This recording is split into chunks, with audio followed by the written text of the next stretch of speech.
siang dan salam sehat untuk kita semua. Perkenalkan, nama saya Grace Adelina Novandoki dengan NPM 3320002. Di sini saya akan membawakan materi dari film Koilenterata. Tujuan saya membuat video ini untuk melengkapi tugas mata kuliah saya, yaitu Zoologi Invertebrata. Sebelum kita mengenal lebih dalam atau kita mempelajari lebih dalam lagi dari Koilenterata ini, seperti cara reproduksi, sistem pencernaan dan ekskresi dan sebagainya dari Koilenterata ini, saya mau menjelaskan sedikit atau menjelaskan secara garis besar saja tentang Koilenterata. Jadi Koilenterata itu seperti apa? Apa itu Koilenterata?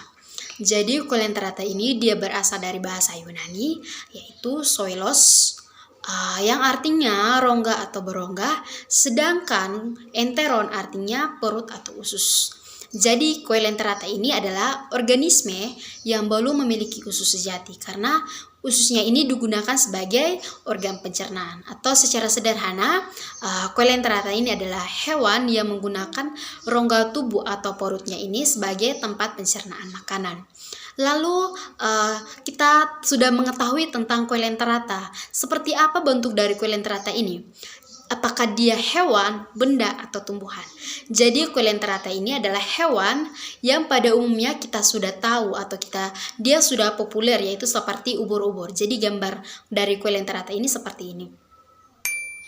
Selanjutnya, bentuk tubuh dan ciri-ciri dari Koilenterata. Jadi bentuk tubuh dari Koilenterata ini simetri radial atau biradial sepanjang sumbu oral dan aboral, di mana oral ini terdapat mulut dan tentakel, sedangkan aboral ini sisi pangkal yang melekat pada substrat. Substrat itu adalah sisi yang menjauh dari mulutnya. Selanjutnya di sini ada macam-macam dari Koilenterata. Jadi Koilenterata ini terbagi atas dua macam. Yang pertama ada polip dan yang kedua ada medusa.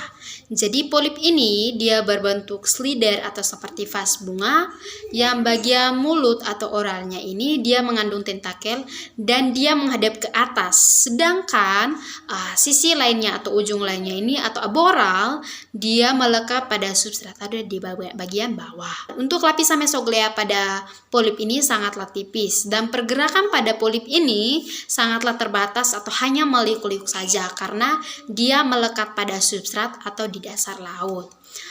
Untuk gambar dari polip ini bisa dilihat di sini.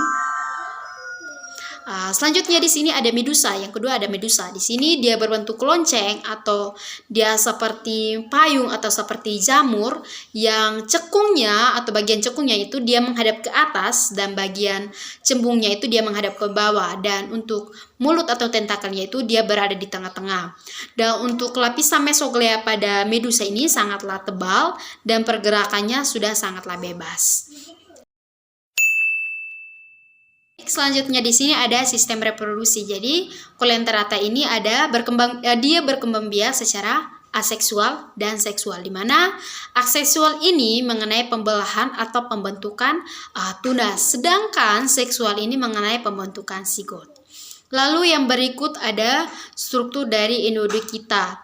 Terdapat nematosit. Jadi nematosit ini dia berfungsi untuk memangsa makanan yang kemudian akan dicerna oleh Koilenterata.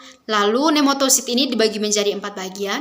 Yang pertama penggulung atau volvet, yang kedua ada penusut atau penetrat, yang ketiga ada 2 macam perekat atau gulinat. Jadi gulinat ini juga ada dibagi menjadi 2, yaitu gluina sterolain dan gluina streptolain.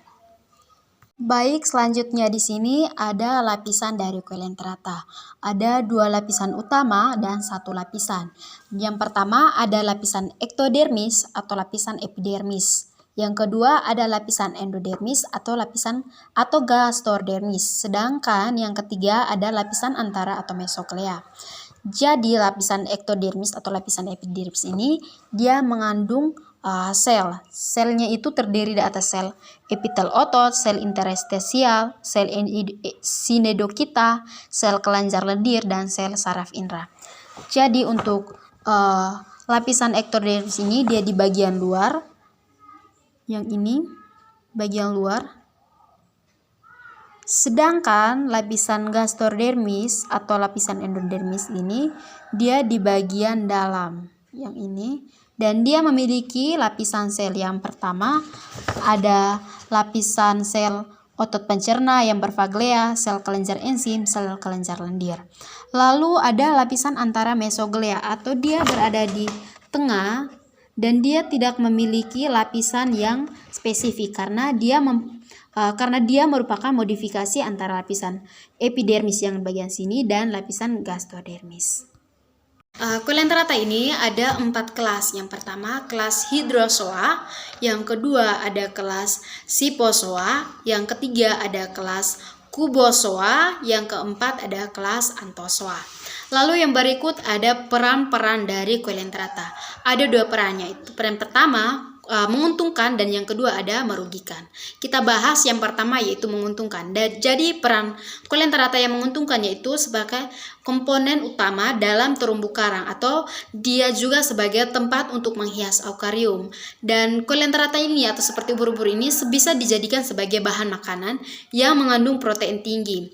Dan manfaat yang lain itu seperti ada di berbagai belahan dunia atau di berbagai negara yang memanfaatkan kulen terata ini sebagai bahan kosmetik. Lalu yang kedua, peran merugikan dari kulen terata. Yang pertama, banyak yang berpotensi menyebabkan penyakit, dan yang kedua, ada sebagian besar yang menimbulkan penyakit ketika kita bisa saja tersengat dari kulen terata ini sehingga menyebabkan kematian. Lalu yang berikut, dia mengganggu kenyamanan para penyelam karena dia berkolombi, jadi dia secara berkerumpulan sehingga membuat penyelam ini sangat susah untuk menyelam di dasar laut. Sekian dari saya dan terima kasih.